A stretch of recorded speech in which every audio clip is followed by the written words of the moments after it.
서로 보면서 당신 안에는 하나님의 은혜가 임재해 있습니다. 서로 보면서 당신 안에는 하나님의 은혜가 임재해 있습니다. 아멘. 정말 하나님의 은혜 하면 생각나는 정말 찬양이 있죠. 정말 오늘 이렇게 하나님의 은혜가 저와 여러분에게 임하기를 예수님 이름으로 축원드립니다.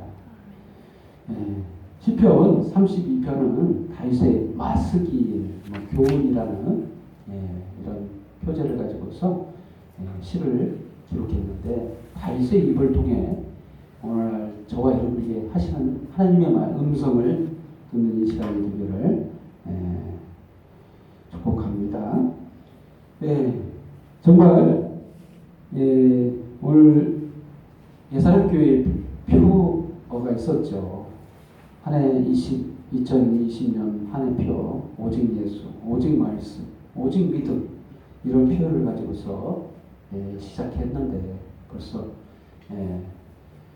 10월달이 되는데 이렇게 10월달이 되면서 기본으로 돌아가는 게 무엇일까? 정말 우리가 어디로 어느 기준으로 살아가야 되는가 했을 때 오늘 본문 말씀은 중요한 단서를 가지고 있는 이 구약성서는 사실상 우리가 이해하기 어려운 정말 숨겨져 있는 책이다라고 할 수 있는 이 책에서도 정말 놀라운 다윗의 입을 통해서 하나님의 은혜를 깨닫게 하는 정말 중요한 말씀이라고 볼 수 있습니다.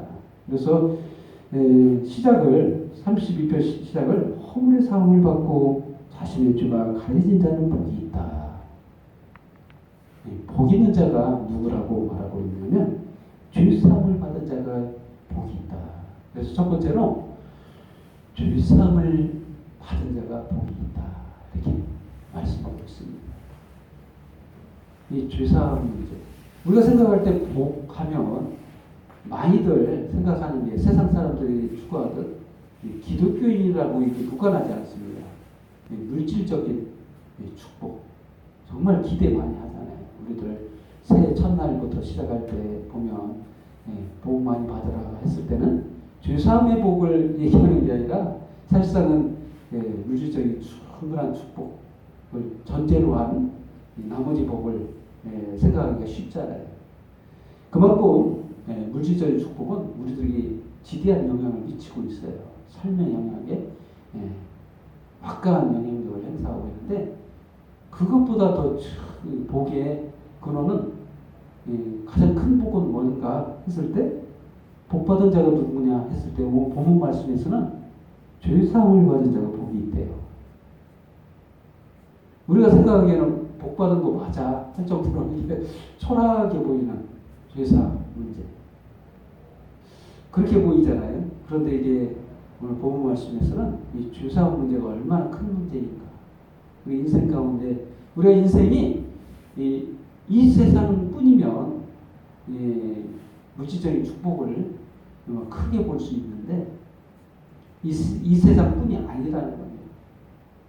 우리의 삶은 여기가 전부가 아니라 진짜 본질은 영생에 있다. 천국의 삶이 아직 남아있다는 거예요. 정말 그 천국은 뭐 어떻게 가는가 이런 문제가 달려있다는 거예요. 그래서 해석하자고 보면은 그렇습니다. 천국 가는 자가 복이 있다는 거예요. 이 세상에서 여기서 끝나고 여기서 풍요롭게 살고 나름대로 누릴 거 다 누렸어도 천국 못 가면 복받은 자가 아니라는 거예요. 논리적으로 보면 그렇다는 겁니다. 그러면 어떤 자가 죄사함의 복을 누리는 자가 되느냐? 정죄를 당하지 않은 자가 복이 있다. 2절에는 마음에 간사함이 없고 여호와께 정죄를 당하지 아니하는 자는 복이 있도다. 그래서 그 다윗은 예수님 오기 전부터 죄사함의 은혜에 대해서 알고 있었다는 거예요. 성령의 내주하심으로 깨달음으로 죄사함 받은 자, 천국 가는 자가 얼마나 큰 복을 받고 있는 자인지를 알고 있었어요. 그래서 자백하고 고백할 때 하나님께서 그 죄를 사해 주셨다고 5절 말씀에 그렇게 말하고 있어요. 내가 이르기를 5절 말씀, 내가 이르기를 내 허물을 여호와께 자복하리라.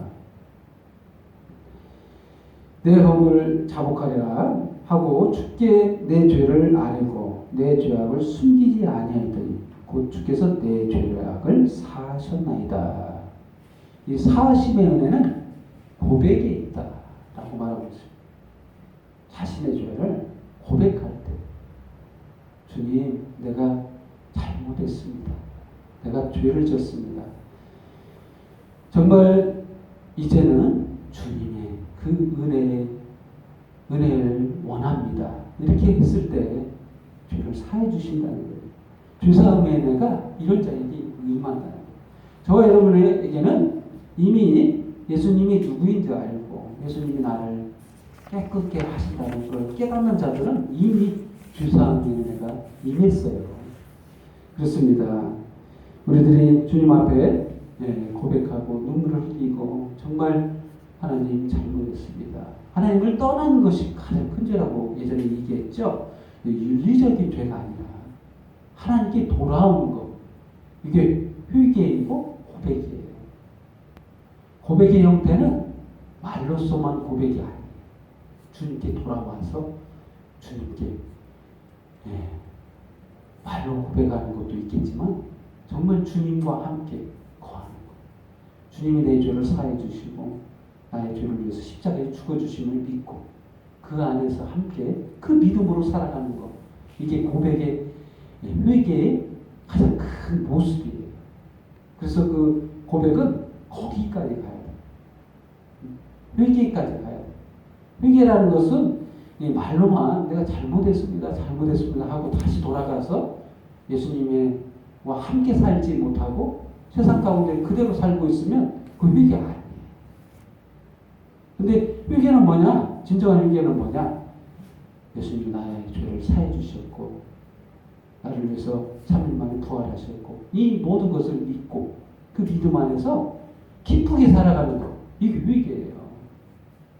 이게 내가 열심히 죄를 사하기 위해서 나쁜 짓 안 하고 좋은 일 하고 그리고 내 죄를 사하기 위해서 그렇게 윤리적인 율법을 다 지켜 행하는 이것이 회개가 아니라 예수님이 내 죄를 사해 주셨다는 것을 믿고 기쁨 속에 살아가는 것. 이게 회개예요. 이게 고백이에요.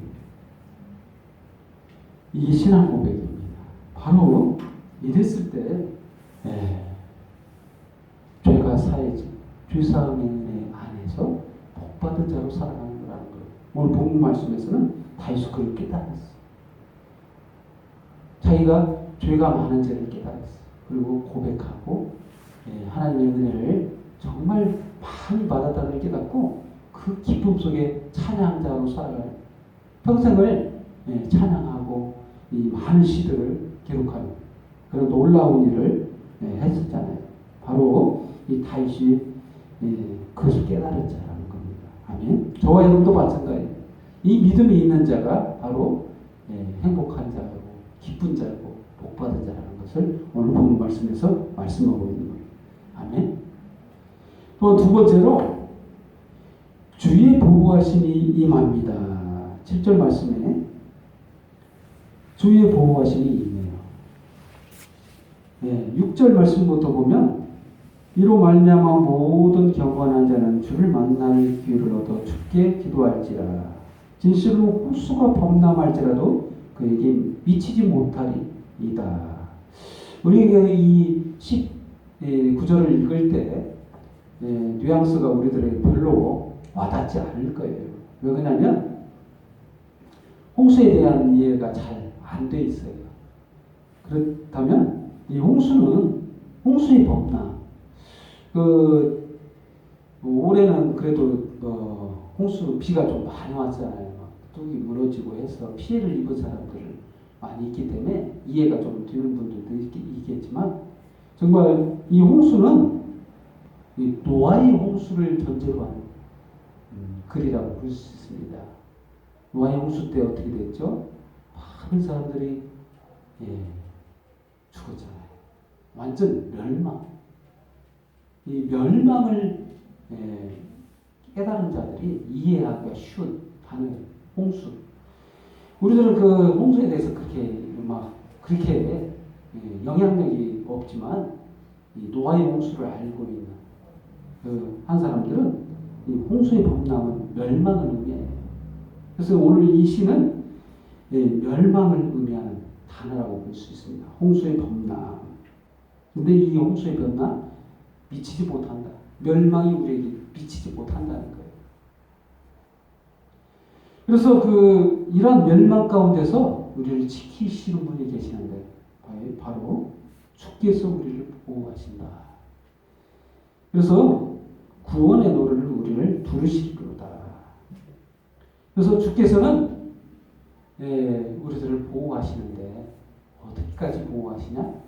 바로 8절 말씀을 보면 네 길을 가르친다. 갈 길을 알려주신다. 방황하고 있는 우리들에게 바른 길로 훈계한다.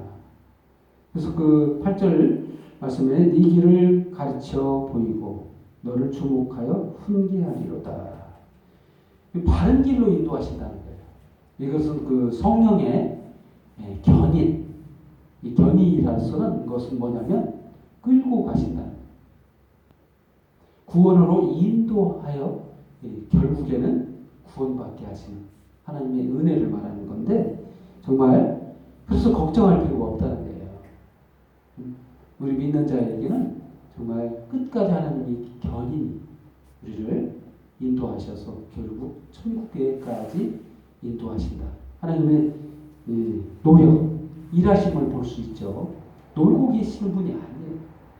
우리를 보호하시면서 우리들의 일거수일투족을 감시하고 멸망시키기 위해서 혼내기 위해서 그러는 게 아니라 결국은 구원받게 하시려고 우리를 인도하시고 보호하심을 깨닫는 저와 여러분이 되길 바랍니다.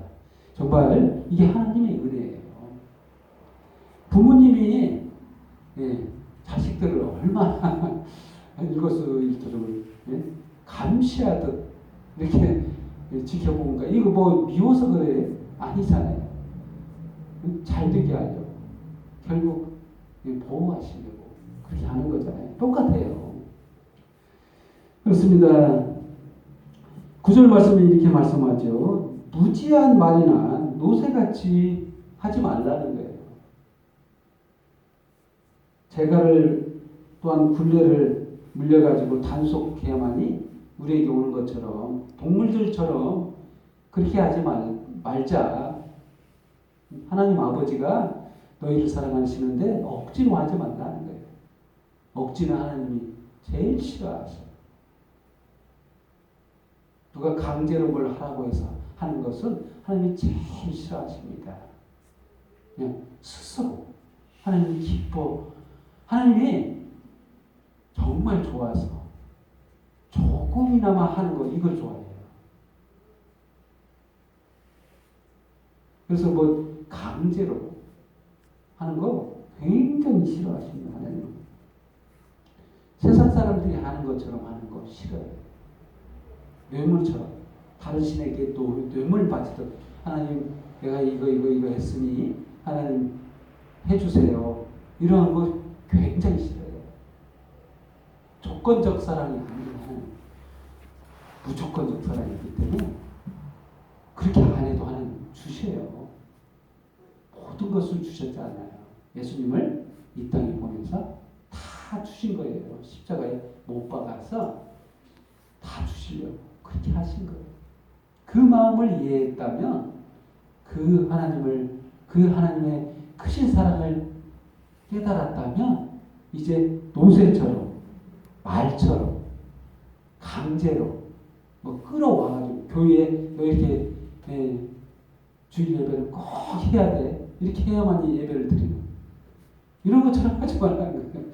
강제성이 아니라 자기가 스스로 한 번을 드려도 기쁨으로 예배 드리는 이것을 하나님이 가장 좋아하시는 거예요. 기쁨으로 드리는 예배. 코로나 때문에 못 드리는 예배. 뭐 이렇게 많이 횟수가 중요한 게 아니에요. 진정 한 번 드리는 예배. 못 드린 이 예배 한 번 와서 정말 감사한 예배. 이 예배 드리면 그동안에 못 드리는 예배 필요 없다는 거예요. 하나님 기뻐하신다. 너무 좋아하신다. 횟수 문제가 아니에요. 질적인 문제. 필요하다는 거죠. 그렇습니다. 하나님은 그래서 우리를 보호하시고 함께 하신다는 것을 이러한 자들이 복받은 자예요. 정말 하나님 은혜 속에 충분하게 기쁨 속에 살아가는 자, 이러한 자가 바로 하나님의 보호를 하심을 받고 살아가는 자들이라는 겁니다. 또 세 번째로 의인들의 기쁨. 의인들이 기뻐한다는 거예요. 어떠한 자들이 의인입니까? 정말 하나님의 은혜를 깨닫는 자들이 기뻐하죠. 하나님의 은혜 속에서 믿음 안에서 살아가는 자들이 이 복받은 자예요. 믿음이 있는 자. 그런 자들은 하나님의 은혜를 깨닫고 벌써 입가에 미소가 내가 아무것도 안 했는데 부모님이 나에게 하시던 자녀들이 받는 그 당연한 것처럼 그냥 달라고 하는 것처럼 막 달라고 하잖아요. 부모님께. 그런 은혜 속에 산다는 거예요. 깨닫는 자들이 하나님의 은혜를 깨닫고 그 복 안에서 기쁘게 살아가는 자들. 이게 정말 하나님의 은혜 안에 있는 자들이에요. 이게 의인이고 믿는 자고 복받은 자라는 겁니다. 그 입가에는 찬양이 끊이지 않아요.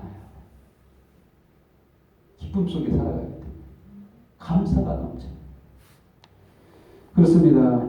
다윗은 그것을 깨달았어요. 예수님 오기 전인데도 어떻게 깨달았을까요? 그 지혜로 와서 깨달았을까요? 인간의 지혜로 이해되는 게 아니거든요. 하나님을 사랑할 때 이걸 깨달아요. 성령께서 그 안에 역사하셔서 예수님 모이기 전인데도 이 죄사함의 은혜, 하나님을 사랑하자 그걸 깨닫고 기쁨 속에 즐거움 속에 이렇게 찬양 시를 기록하면서 이 후대에 믿는 백성들에게 기쁨 속에 살아가라고 이렇게 우리들에게 전하고 있는 이 시편 얼마나 놀랍습니까? 32편. 구약이라서 정말 우리가 이해하기 어려운 예수님이라는 단어 자체 하나도 안 나와요. 죄사함에 대해서 이해할 단계가 아니에요. 사실상. 죄사함을 이해하려면 예수님의 십자가 죽으심을 그 이후에만 깨달을 수 있는 그 시점인데도 다윗은 이 죄사함을 깨달았어요. 정말 놀라운 시입니다. 저와 여러분에게 이 구원받은 자가 기쁨 속에 살아가고 주의 은혜 속에 하나님의 은혜 속에 자유롭게 살아가는 그런 메시지를 전하고 있는 겁니다. 아멘. 결론을 드리겠습니다. 복받은 자가 누군가? 하나님의 은혜를 입은 자라는 거예요. 하나님의 은혜를 입고 죄사함을 받은 자가 복이 있고 또한 주의 보호가 그 눈길 안에 있는 자들이 복이 있다. 그리고 의인들의 기쁨 속에 살아가고 있는 저와 여러분이 그러한 축복 안에 있다는 것을 깨닫고 기쁨 속에 살아가는 저와 여러분이 되기를 예수님의 이름으로 축원드립니다. 기도하겠습니다. 하나님 아버지 감사합니다. 우리들의 허물이 우리들의 죄악 모두 깨끗이 사해지고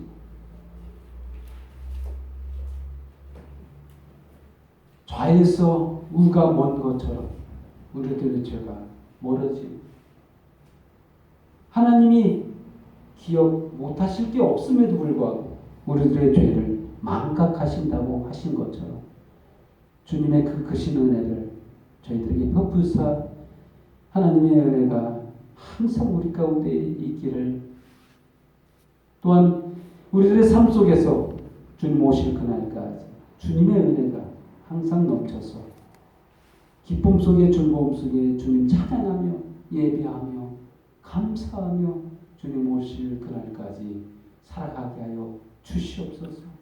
모든 영광과 경배와 찬양 주님 앞에 돌려오며 예수님의 이름으로 기도합니다. 아멘.